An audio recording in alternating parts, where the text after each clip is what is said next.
lingkungan organisasi dapat dibagi menjadi dua, yakni lingkungan eksternal dan lingkungan internal.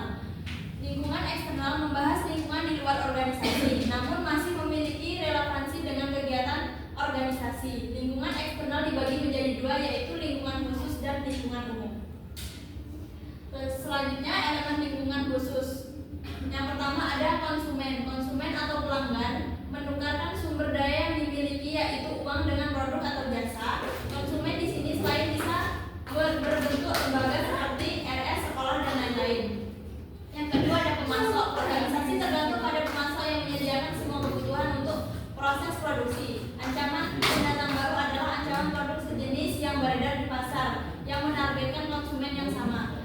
Yang ketiga ada pesaing. Organisasi harus menganalisis pesaing dan menetapkan strategi tertentu agar menang dalam persaingan. Banyak hal yang dapat ditiru oleh pesaing seperti jenis produk, kemasan produk, cara berjualan, hingga nama produk yang dibuat hampir sama. Selanjutnya manfaat penelitian. Yang pertama lingkungan sosial.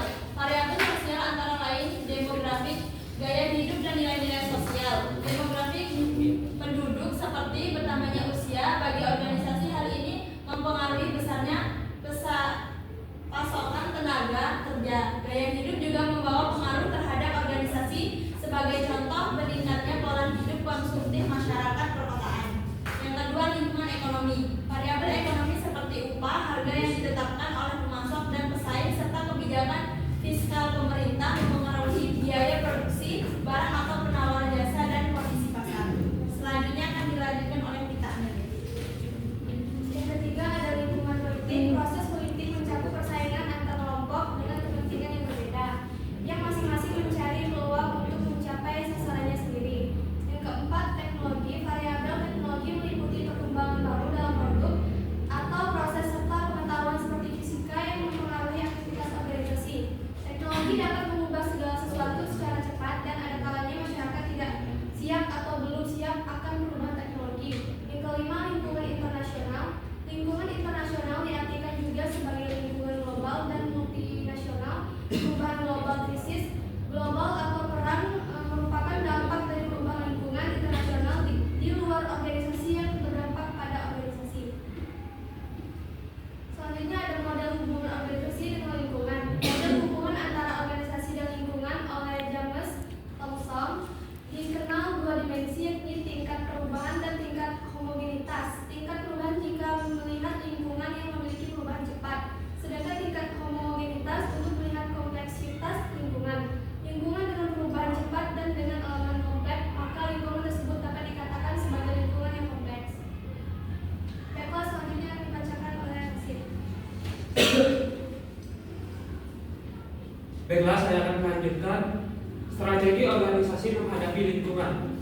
Kemampuan beradaptasi merupakan konsep praktis yang dapat menjadi basis bagi organisasi dalam menghadapi lingkungan yang berubah-ubah.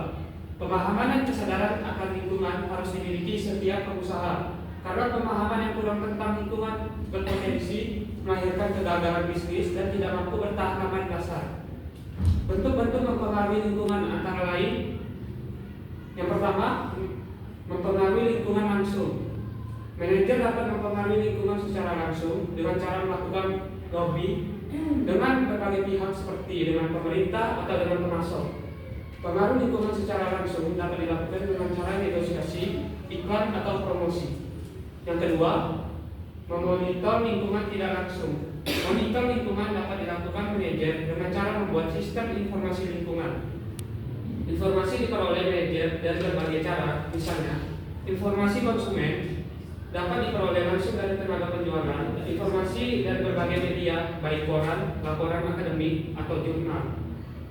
Yang ketiga, menyesuaikan diri dengan lingkungan. Perusahaan yang menyadari adanya perubahan tersebut akan dapat membantu perusahaan untuk memberikan respon secara cepat dan tepat dalam menghadapi perubahan. Perubahan yang terjadi secara cepat dalam berbagai aspek akan memiliki dampak besar pada bisnis perusahaan. Kesimpulannya, lingkungan eksternal adalah faktor-faktor yang berada di luar organisasi yang dapat menyebabkan perubahan di dalam organisasi. Analisis lingkungan dapat membantu organisasi mencapai tujuan. memprediksi masa depan, mengembangkan strategi respon, dan meningkatkan efektivitas organisasi. Interaksi antara lingkungan internal dan eksternal sangat mempengaruhi kemampuan dan strategi pengambilan keputusan. Baiklah, sekian presentasi dari kelompok 4. Kurang lebihnya kami mohon maaf. Wassalamualaikum warahmatullahi wabarakatuh.